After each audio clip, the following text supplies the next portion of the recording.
Cerca de 20 milhões de brasileiras e brasileiros se identificam como pessoas LGBTQIA+, de acordo com a Associação Brasileira de Gays, Lésbicas, Bissexuais, Travestis e Transsexuais.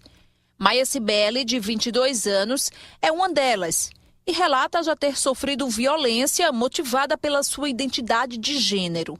Até na rua, assim, eu lembro de algumas ameaças real, assim, que algumas pessoas chegavam para mim e ficavam dizendo assim, se tu continuar sendo, tu vai morrer, sabe? E não por mim, mas por outras pessoas. E eu via os olhares e eu ficava tipo, meu Deus, acho que vai acontecer, sabe? E aí é onde você começa a tentar se privar da sociedade.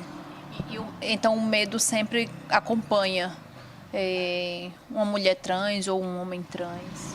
Sim, principalmente a gente acompanha muito, porque é como eu sempre falo, a gente não vive, a gente sobrevive nessa sociedade, porque a sociedade impõe tudo para a gente fazer, como a gente se sentar, como a gente falar, como a gente se portar, sabe, o que é que a gente demonstra afeto, como demonstrar afeto. Então, assim, a gente morre de medo, eu morro de medo, assim, da sociedade, mas eu também não baixo a cabeça, sabe? Eu sofri transfobia no trabalho, sabe? Eles ficaram tirando onda comigo assim, é homem ou mulher, sabe? É homem ou mulher. E vai entrar no banheiro feminino, e pode entrar no banheiro feminino. É muito ruim, muito ruim. E aí você sai na rua e você não tem certeza que volta para casa. Eu vou para o trabalho, eu não sei se eu volto. Porque alguém pode chegar e me bater assim, sabe? Por você ser mulher trans? Por eu ser mulher trans. O medo de agressões físicas acompanha Maia desde sempre. Eu sofri muito, desde a minha infância. Assim, com 9 anos de idade, eu tinha medo de ir para a escola. Porque eu nunca gostei de brincar com meninos, sempre com meninas. E isso era errado. E aí os meninos ficavam me xingando. E agora eu lembrei de algumas coisas. E eu sofri muito na escola e até fora. Alguns me batiam na escola, assim, real.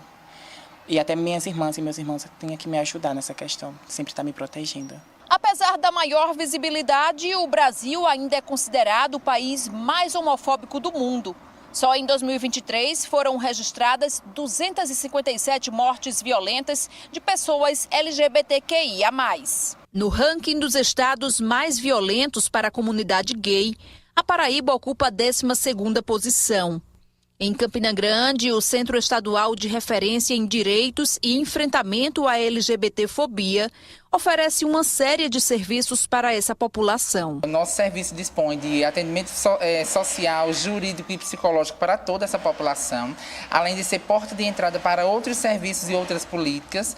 E aí é importante que o nosso serviço ele tem uma equipe qualificada para o atendimento dessa população e as maiores demandas que chegam, sejam elas espontâneas ou encaminhadas de outros serviços, acabam sendo retificação do nome e gênero na documentação, encaminhamento para o ambulatório TT, que é a Política Nacional de Saúde Integral da População LGBTQIA+, a questão de acompanhamentos psicológicos, bastante. Nós temos uma grande demanda para o nosso setor psicológico, além de outras demandas, a questão de violência também é super atendida pelo nosso setor jurídico da instituição. Hoje, quantos municípios são atendidos? Quantas pessoas existem cadastradas no serviço? Hoje estamos atendendo 180 municípios, né? A gente vai até o sertão atendendo todo mundo. Enquanto cadastro, nós temos 1.240 usuárias e usuários cadastradas no serviço. E aí essa política ela acaba se interiorizando cada vez mais para tentar atender as demandas da nossa população. Equiparados ao crime de racismo, os casos de violência contra pessoas LGBT ainda são muito subnotificados. E os tipos de agressões são as mais variadas possíveis. Muitas vezes esses crimes acontecem em circunstâncias em que a vítima não sabe sequer o nome do agressor ou que a vítima estava sozinha, que ninguém pôde eventualmente testemunhar. Quando é um crime que deixa alguma marca física, né, uma lesão corporal, uma violência sexual, por exemplo, quando se trata de um delito que se dá naquela modalidade que se chamava de injúria antes, é muito mais difícil. Então é preciso, por exemplo, que essa pessoa tenha pelo menos uma testemunha que tenha presenciado isso. Muitas vezes essa pessoa não tem essa testemunha, então a gente fica prejudicado desse ponto de vista pericial, de repente, para embasar esse inquérito, essa ação penal. Quando se trata de um delito que se dá naquela modalidade que se chamava de injúria antes, é muito mais difícil. Então é preciso, por exemplo, que essa pessoa tenha pelo menos uma testemunha que tenha presenciado isso.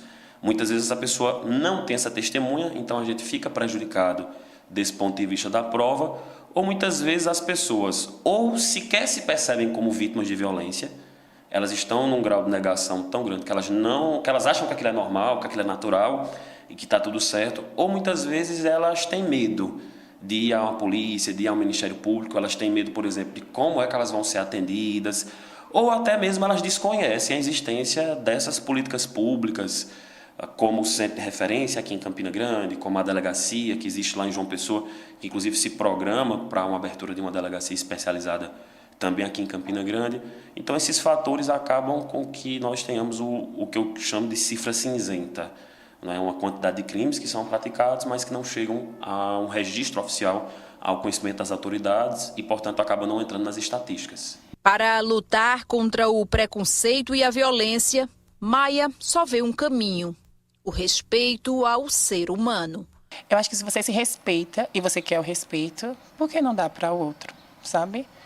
Eu acho que é o respeito em si, sabe? Tipo, as escolas ensinarem mais, também falar mais sobre isso, como já está tendo. As pessoas falam muito que a televisão está banalizando isso, está exagerando, mas eu acho que é a forma certa de fazer as pessoas mudarem esse pensamento, sabe? De que a gente é uma aberração, sendo que a gente não é. A gente é um ser humano.